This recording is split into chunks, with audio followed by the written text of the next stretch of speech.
आज का हमारा टॉपिक है D2 मैथमेटिक्स की बुक 14D, जो कि पुरानी बुक्स में चैप्टर नंबर था और अब न्यू बुक्स में है वो 7C। उसका question number 1, a solid is made up of a cuboid with dimension 7 centimetre by 3 centimetre by 2 centimetre, another bigger cuboid with 12 centimetre 8 by 5 centimetre. यानी कि दो क्यूबॉइड हैं, यानी कि आप समझ लेंगे दो बॉक्सेस हैं जो कि बड़े वाले की डायमेंशन उसने दी हुई हैं और छोटे वाले की भी दी हुई हैं।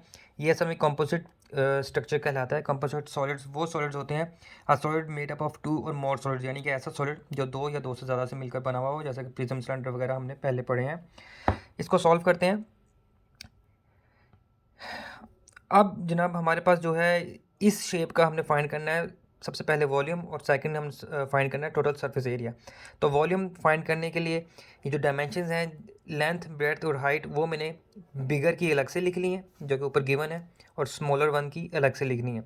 तो वॉल्यूम ऑफ क्यूबॉइड का जो जनरल फार्मूला होता है वो होता है length into breadth into height. Bigger values, bigger cuboid के लिए हमने सिंपली वैल्यूज़ पुट की, हमारे पास आंसर आ गया 480। स्मॉलर के लिए भी मैंने वैल्यूज़ पुट की और 42 उसका आंसर आ गया। अब अगर हमने वॉल्यूम फाइंड करना है, यानी कि इस पूरे की स्पेस, तो दैट मीन हमने छोटे वाले की अलग से फाइंड करनी है और बड़े वाले की अलग से, और टोटल होगा तो मीन्स कि इसका वॉल्यूम और इसका वॉल्यूम को जब हम ऐड कर देंगे तो वो हमारे पास टोटल वॉल्यूम आ जाएगा। तो दोनों की वैल्यूज़ को कैलकुलेट करने के बाद मैंने बिगर और स्मॉलर वाले की ऐड किया है, तो मेरे पास आंसर आ गया 522 सेंटीमीटर क्यूब। क्योंकि ये तीन डायमेंशन है, सेंटीमीटर सेंटीमीटर सेंटीमीटर, तो दैट्स वाई जब मल्टीप्लाई होगा तो ये सेंटीमीटर क्यूब में कन्वर्ट हो जाएगा। ये हमारा है पहला पार्ट। दूसरे पार्ट में हमें फाइंड करना है इसका सरफेस एरिया। सरफेस एरिया असल में कहते हैं ऐसे पोर्शन को जो आउटर सरफेस होती है, यानी कि इसकी ऐसी सरफेस इस शेप की जिसको हम टच कर सकते हैं, जो आउटर सरफेस है।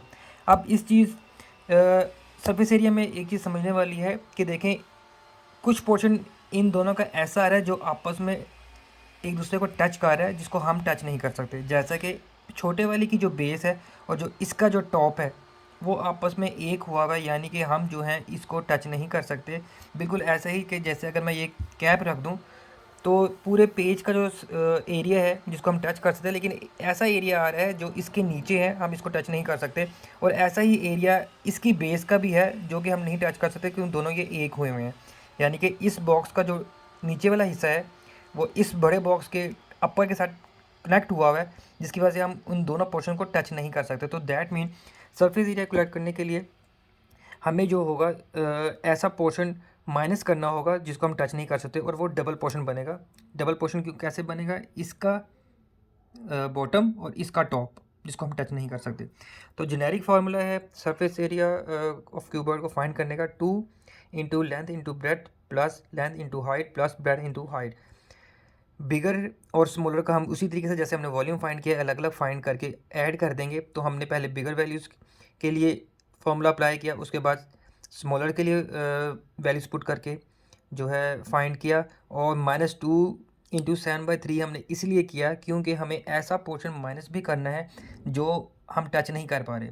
ठीक है, और वो दो दफ़ा इसलिए किया है क्योंकि आप देखें तो इसकी जो ये बन रही है, ये है 7th गिवन वैल्यू, और ये जो है ये 3rd, यानी कि इसकी ऐसा पोर्शन जो हम टच नहीं कर सकते उसकी डायमेंशन ये बन रही हैं। तो ये दो दफ़ा माइनस इसलिए किया, एक तो इसका बॉटम हो गया और इतना ही हिस्सा इसके टॉप में से भी माइनस हो रहा है क्योंकि हम इसके टॉप के भी इतने ही हिस्से को टच नहीं कर पा रहे। तो जेनेरिक फार्मूले के अंदर हमने वैल्यूज पुट की और उसी में हमने माइनस कर दिया 2 इंटू 7/3। जब इसको हम कैलकुलेट करेंगे तो हमारे पास आंसर आ जाएगा 432 सेंटीमीटर स्क्वायर। कोई चीज़ समझ नहीं आई तो आप कमेंट कर दें या क्वेश्चन मुझे व्हाट्सअप कर दें। Thank you.